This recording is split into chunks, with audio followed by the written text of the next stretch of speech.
As of recently, I've been yearning for some true escape.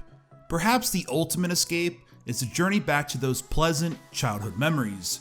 You know, before the tot here was crippled with severe depression, anxiety, dozens of surgeries, and a life-changing disability.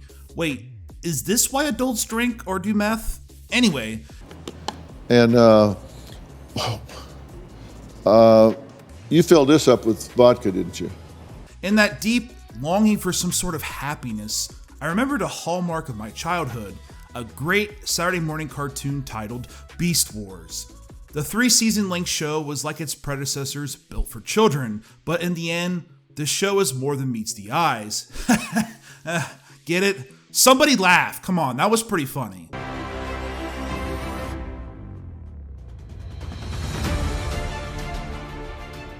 The Canadian-American computer television series debuted in 1996 and ended in March of 1999. Beast Wars is celebrating its 25th anniversary, as if I need another reminder that I'm getting old as shit. My God, why? We had a deal. Let the others grow old, not me. The series was set in the future of the original Transformers franchise, the one we all know so well, and would feature the Maximals and the Predacons, or cute animal terms for their descendants Autobots and Decepticons. During a large battle, a small team from the battling sides crash land on an unknown planet where they are desperate to find a home. The first season debuted when I was just a few years old and became a mainstay in the Tot household during Saturday morning cartoons. Back in 1996, the show took the brave move of being the first show ever, yes, the first show ever to be completed in CG.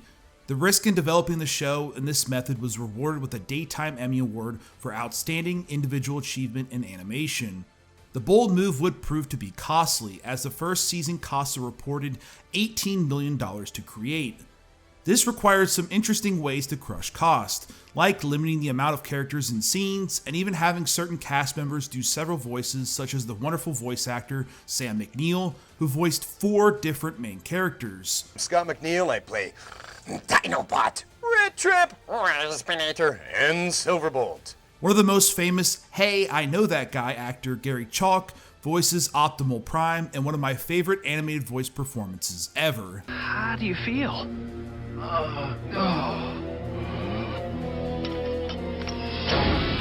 In a word, pride. Unfortunately, due to the extensive CG work, the show does appear severely dated. The technology used was ahead of its time, but most will come to find certain scenes downright silly in comparison to what we see today. That being said, Beast Wars wasn't just about the groundbreaking special effects, but surprisingly deep, thoughtful writing that reached out to kids in a way shows only dream of today. Sure, there is no doubting the fact the show is a marketing tool to sell awesome action figures, some of which I have and deeply miss. But the writing team was more worried about compelling narratives. So compelling that I remember one specific moment so well that it ingrained not as only one of my favorite childhood memories, but one of my favorite Transformer moments ever. I'm of course talking about the epic Season 1 finale, a finale that shocked me to the core and many other Beast Wars fans. Optimus Primal, the leader of the Maximals, is trapped in a pod ship, a trap set by the villainous Megatron. Primal, shot into space, is stuck and pounding on the hatch to release it.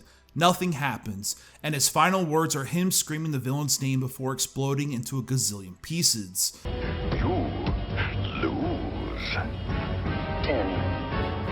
9, 8, 7, 6, 5, 4, 3. It's one of my favorite childhood memories, as I never would have expected in a million years for a character of that magnitude to die.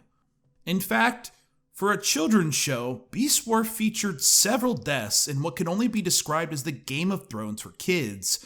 In fact, a total of 18 characters died throughout the show, including several main characters such as the previously mentioned Primal. The overarching theme of death throughout the show really highlights the wars in Beast Wars, and elevated the extent of the battle between the Maximals and Predacons. Beast Wars was followed up by its successor, Beast Machines, which ran 2 seasons from 1999 to 2000, and featured a lot of the characters seen in the show Beast Wars. The show follows the events of Beast Wars, with the victorious Maximals returning to Cybertron, their home. However, everyone has vanished outside of the ruling Viacons. In typical fashion, the mustache-twirling villain behind the convoluted plot was Megatron, who wanted to not only rule the Maximals, but all the different beast modes. Beast machines continue with the same CG style, but with some slight upgrades. While it does look a bit more updated to Beast Wars, I ultimately prefer the art design and language featured in Beast Wars. Beast Wars Legacy has lived on, with plans of an adaptation announced in January of 2020, following up to Bumblebee. The film is said to be penned by Joby Harold and James Vanderbilt.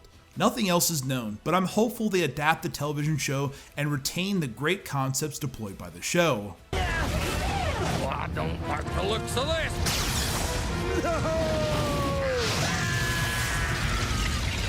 Beast Wars was a children's show, but never treated its audience like kids. Characters suffered consequences.